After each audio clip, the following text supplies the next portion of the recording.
norte del sur. Mis amigos del norte del sur, y bueno, hoy hablaremos en el marco del Día del Padre, pues vamos a hacer un poco de remembranza, un poco de memoria histórica, sobre todo con los abuelos o bisabuelos como yo, y los más jóvenes que quizás no conocieron el país que nosotros logramos transitar, y que efectivamente ocurrían cosas, pero no había internet. Veamos.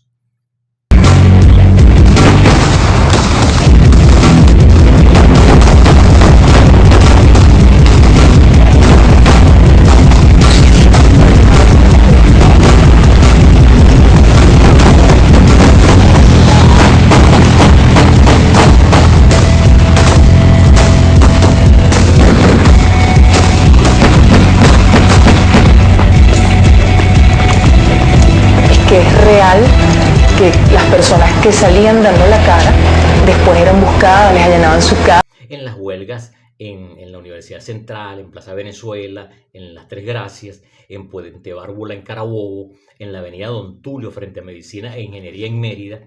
Ahí hay un mártir que quedó, por cierto, en una residencia en su nombre, Domingo Salazar. Bueno, que el tipo levantó la bandera en la manifestación buscando salir, pues pidiendo ya de salir porque estaba totalmente tomado por la Guardia Nacional o no sé, los militares. Y bueno, efectivamente el tipo salió con su bandera y le dieron un tiro en la cara. Y listo, y se acabó. Ahí llevó la vida. Fue muchísima gente la que murió del sector estudiantil, luchando por el pasaje estudiantil, por el subsidio, por los bachilleres sin cupos. Eso es una verdad que ocurrió en Venezuela, pero no había internet, no había redes sociales. Entonces, esas cosas no se podían magnificar en los medios porque los medios no llegaban a todo el país, la gente no sabía leer ni escribir. Entonces, bueno, fíjense ustedes todas esas debilidades, las noticias llegaban tardíamente, realidades del país, de esa Venezuela del pasado. Pero de la misma manera, pues hubo mucho exceso con los organismos de seguridad. La PTJ marcó una historia con el tema del Grupo Gato, asesinatos, homicidios, se presumen muchísimas cosas, los llamados pozos de la muerte, la ley de fuga donde agarraban presos, ya vamos a decir malandros, los sacaban de un calabozo y se lo llevaban a 3, 4 de la mañana, le decían vete corriendo, huye, y cuando daba la espalda le caían a tiro. Esa se llamaba ley de fuga. Eso mucha gente no lo conoce porque es que no había internet. Esa es la realidad. Entonces son dos mundos que pareciera que un mundo no existió y que todo existe a partir del año 2000, para así decirlo, o a partir de la llegada de las redes sociales o del internet. Y de la misma manera, bueno, cualquier cantidad de cosas, los pozos de la muerte, las corrupciones, todo eso fue terrible en el país. Aquí hubo una crisis bancaria, mis hermanos, terrible, pero también aquí Fidel Castro visitó antes de 1999, visitó 3 veces a Venezuela. En la década de los 50, recién llegado él a la Revolución Cubana, y aquí la gente lo amaba y lo aplaudía. Pero de la misma manera, cuando Carlos Andrés Pérez llega al gobierno, uno de los invitados de honor, y que se tomó todo el piso 7 del Hotel Eurobuilding, ahí en el Cubo Negro, en Chuao, fue Fidel Castro, la delegación de Cuba. Vino Jimmy Carter, el presidente de los Estados Unidos, y aquello fue una fiesta, y había un grupo de intelectuales, hombres de medio de los periódicos venezolanos que hoy en día hablan pestes de todo eso, de todo lo que tiene que ver con Cuba y con Fidel Castro. Entonces uno tiene que ser honesto, chico. Hay muchos, Napoleón Bravo es uno de ellos, su esposa Ángela Sagua, eran seguidores fervientes de ese especie de legado que construía Fidel Castro. Kiko Bautista, el que está en Globovisión, le hicieron cartas, Cabrujas, cuando llegó aquí a Venezuela en ese momento, en el 89, cartas de querer reunirse con Fidel Castro, y lo adoraban. Esa es una verdad. Pero no había internet. Y entonces hoy en día, como poca gente sabe eso, nada más algún sector que revisa las hemerotecas, las videotecas, o por otro lado, quienes efectivamente visitan a sus amigos para hablar del pasado. Bueno, aquí le vamos a presentar para que vean cómo era tratado el hombre y lo que expresaba de Venezuela. No existía la revolución bolivariana, y no quiero defender a nadie. Veamos. Para expresar agradecimiento al pueblo de Venezuela por su valiosa contribución moral y material a la causa de la libertad de Cuba durante los años de lucha en la Sierra Maestra, el 23 de enero de 1959, Fidel Castro llega a Maiquetía de bienvenida que le ofreció el Congreso Nacional. Luego se reunió con los estudiantes en el aula magna de la Universidad Central de Venezuela. La unidad de nuestro pueblo. Frente a una multitud que no paró de ovacionarlo, habló durante 7 horas. Se exhibían los documentales de la lucha guerrillera y durante su estancia de 5 días fue aclamado como todo un héroe continental. Mucha doble moral, mucho doble discurso, hermanos venezolanos.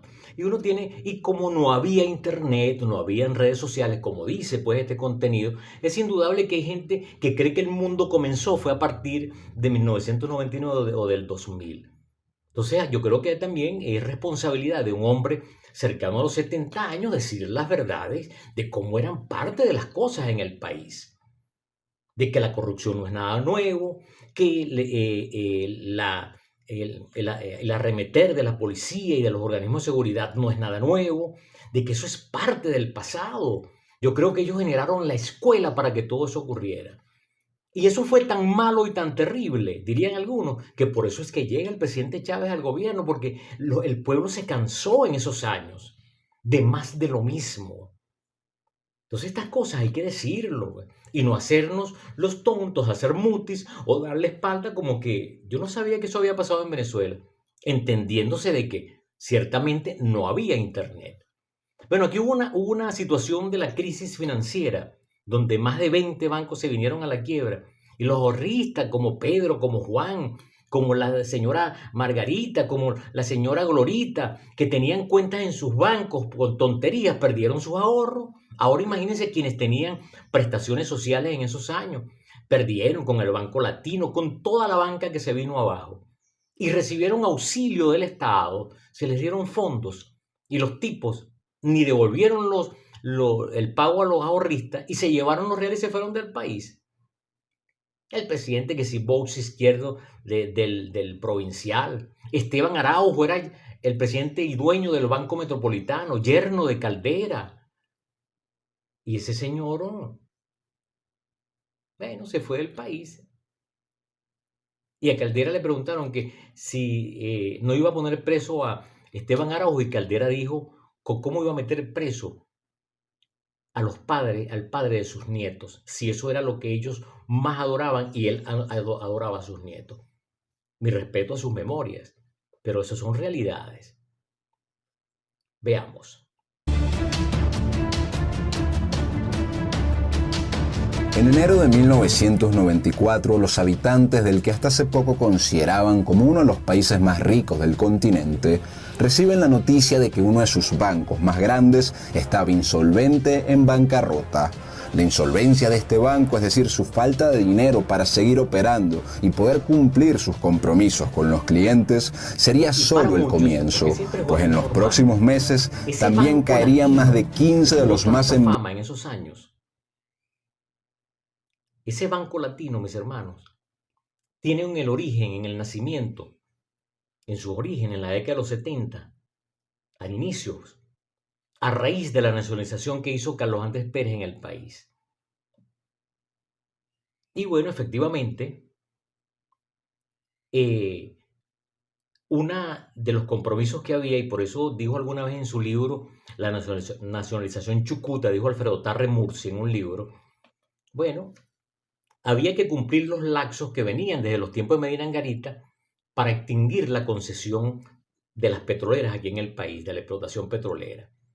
Entonces, ¿qué ocurrió? Que Carlos Andrés Pérez no esperó, faltaban 2 años para que eso ocurriese, y él, 2 años antes, rompe lo que había en un acuerdo jurídico entre las empresas norteamericanas.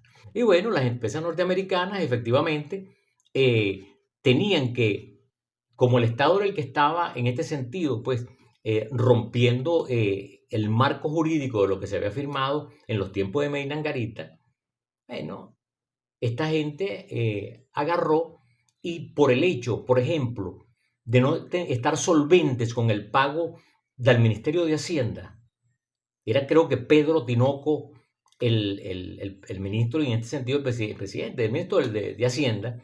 Bueno, Pedro Tinoco parece ser que pasó por debajo, dirían algunos, de cuerda, y los impuestos que debió pagar esta empresa, las empresas petroleras, bueno, ahí lo que hubo fue una recolecta. Nos pagan los impuestos, pero me queda a mí una comisión. Eso, eso quedó en la presunción. Entonces hay quienes dicen que allí están los recursos que originaron el capital suscrito inicial para la creación del Banco Latino. Recursos de comisiones por no haber pagado en esa década de los 70, no haber pagado al Estado venezolano los impuestos correspondientes pues al tema pues de los años que pasaron, en este caso pues en el país explotando la vida petrolera. Eso ocurrió en este país.